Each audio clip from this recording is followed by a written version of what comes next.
Now he's thinking about me every night. Oh, so that's sweet, I guess so.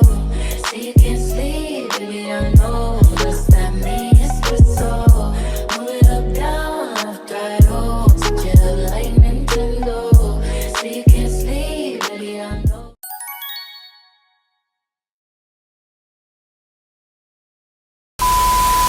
There's a difference between being famous and being unforgettable. In this series, I dive into the emotional architecture of music and the artists behind it, while highlighting the pros and cons of entertainment. Hi, I'm Jazzy, and welcome to The Girly Critic. Here, we talk about the artists and their aesthetic and what makes them iconic and forever memorable. The way you talk about a person you love or once loved, with sincerity and honesty and musical insight with a girly take on it. Not everything is perfect, but everything meant something. The moments artists were professionally performing and truly just wanting people to feel their music and passion in it. The eras that didn't just soundtrack a time, but shaped the way we now understand pop culture and how important music is, and why we connect with music in an artist's artistry. Music doesn't exist in a box. This isn't about hype or stan culture. It's about intention, vulnerability, restraint, and risk. About why certain albums and the allure of certain artists keep pulling us back years later, and why others disappear the moment the trend moves on. We're studying culture, we're studying longevity. So get comfortable, relax, and let the music meet you where you actually are. One of the biggest misconceptions in music is that power has to look loud, that influence has to be flashy, that success has to be visible every second of every day. But if we learn anything from the women shaping modern R&B, it's that some of the strongest artists aren't building their careers on attention.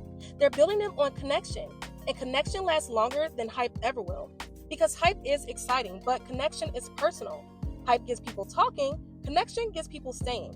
And when I think about artists like JoJo, Summer Walker, Ari Lennox, Jorja Smith, and IAMDDB, I see 5 women who have built audiences not by convincing people they're perfect, but by reminding people they're human. Each one approaches vulnerability differently. Each one expresses emotion differently.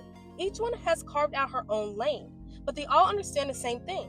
People don't remember every viral moment. People remember how music made them feel.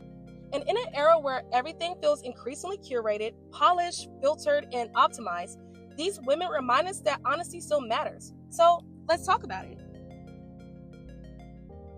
I want to start with JoJo because I honestly think she represents one of the most overlooked conversations in modern R&B: resilience.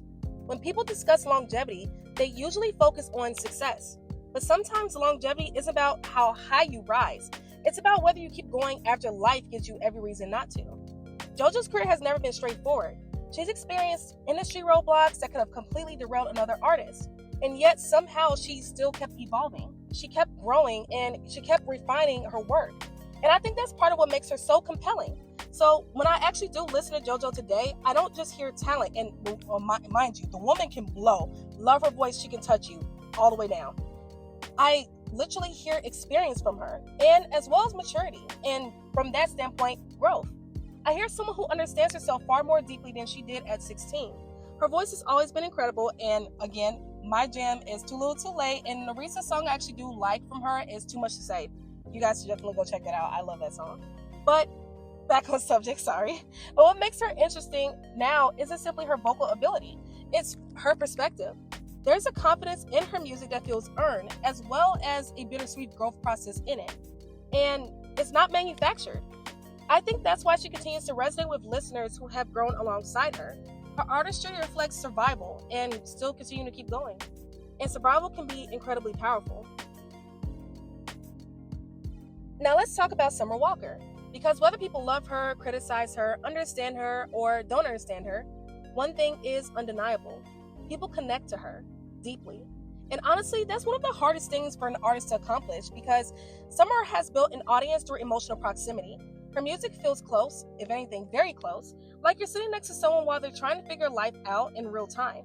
She sings about insecurity, heartbreak, frustration, trust issues, healing, motherhood, and growth. And she rarely presents herself as having all the answers because, again, no one knows what they're doing. That's completely definitive. And that part is very important because that humanizes her.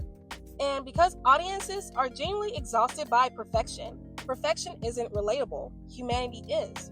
Now, I do think Summer's long-term sustainability depends on evolution. Not because she's lacking talent, far from it. But because every artist eventually reaches a point where they have to expand their emotional landscape, the audience grows and then life changes and experiences deepen. And I think Summer has the potential to create some of her most interesting work if she continues exploring healing, peace, motherhood, self-worth, and emotional maturity from new perspectives as she grows in her career. Because vulnerability is very powerful and is very captivating, but growth is what keeps vulnerability fresh. Ari Lennox is one of my favorite examples of emotional realism in modern R&B because she doesn't try to sell perfection.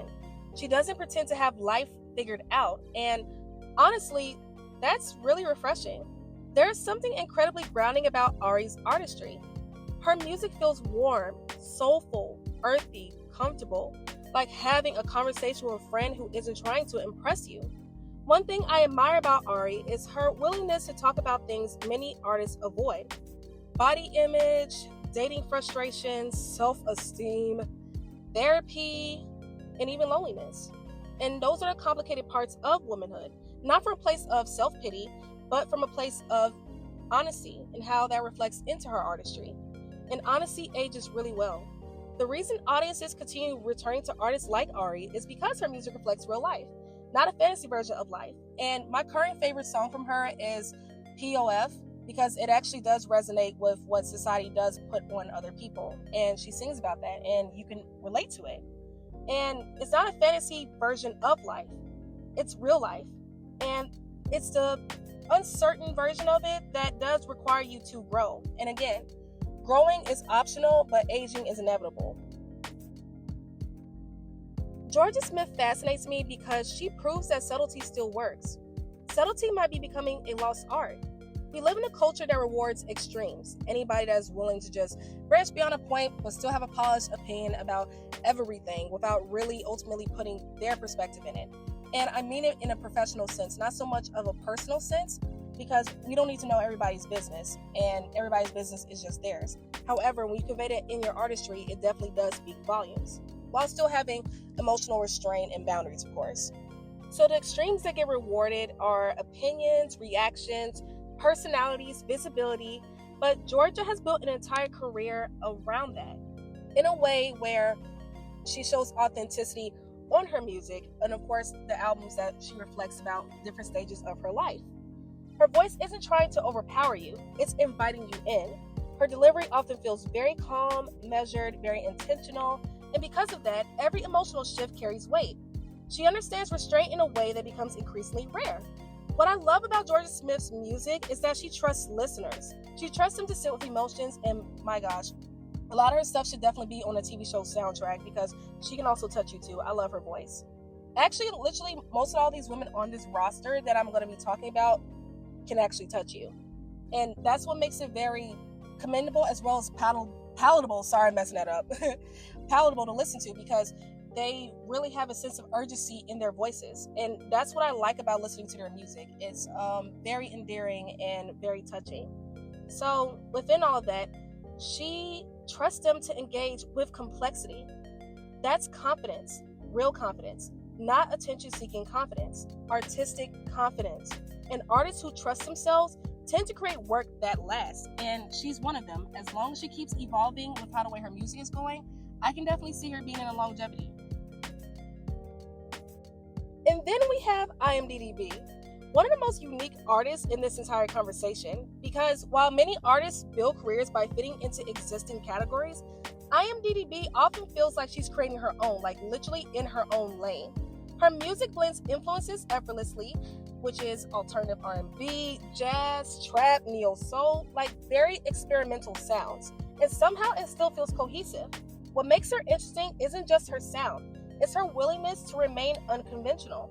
She isn't chasing familiarity, she's chasing expression, and that's a risk. A good one at that, actually. Very strategic, very marketable. I like what direction she's going in as far as her growth, as well as her artistic presence and value. So that actually is a really great grab for her audience. So it helps the audience to actually resonate with her, because individuality doesn't always produce immediate rewards, but it often produces lasting identity. The challenge for artists operating in experimental spaces is consistency. And that's what she does with a lot of her music. It still is very cohesive, it's very consistent, and you get exactly what she puts down. My favorite song from her is End of the World. Now, consistency in the vision is what she establishes, and she doesn't waver off from that, where it's creating enough connective tissue that listeners can follow the evolution. And when IAMDDB locks into that balance, she becomes magnetic, because authenticity is difficult to replicate, and originality will always have value. So when people talk about longevity in music, they often focus on numbers, streams, charts, awards, and sales. And while those things matter, I don't think they're the whole story. And that's the thing that honestly gets carried away about music, is that they start to literally extract the meaning of why you're listening to music. A lot of times music can help you get through things. A lot of times music can help you really value growth. And when you keep constantly adding in a lot of marketing issues in the midst of the artist, it really starts to take away from the exact thing they wanted to produce. They wanted to literally produce in the first place. And a lot of people can tell about that. So when you keep constantly focusing on streams and charts and awards and sales, it really does drive it away in a wedge between the artist's stuff that they produce and exactly the core value of why they produce it in the first place. And so it starts to become manufactured, cookie cutter, and something polished that the studios, as well as all these companies, record companies, are insisting upon the artists. So they really feel like their creativity is at an all-time low. But when you have it where their music resonates with the artists, they can connect better with the music. Therefore, they can feel the artist that is doing it. And so the artists who truly last often give people something deeper than entertainment. They give people recognition, the feeling that someone understands what they're experiencing, the feeling that they're not alone, and the feeling that their emotions make sense, because whatever they're producing, it lines up with who they are. And that's where that level of consistency is with every last one of the women that I have listed in this video. And that's what JoJo, Summer Walker, Ari Lennox, Jorja Smith, and IAMDDB all bring to the conversation in their own unique ways and their lanes that they are in. They're not selling perfection. They're not selling invincibility. They're selling humanity, and humanity will never go out of style.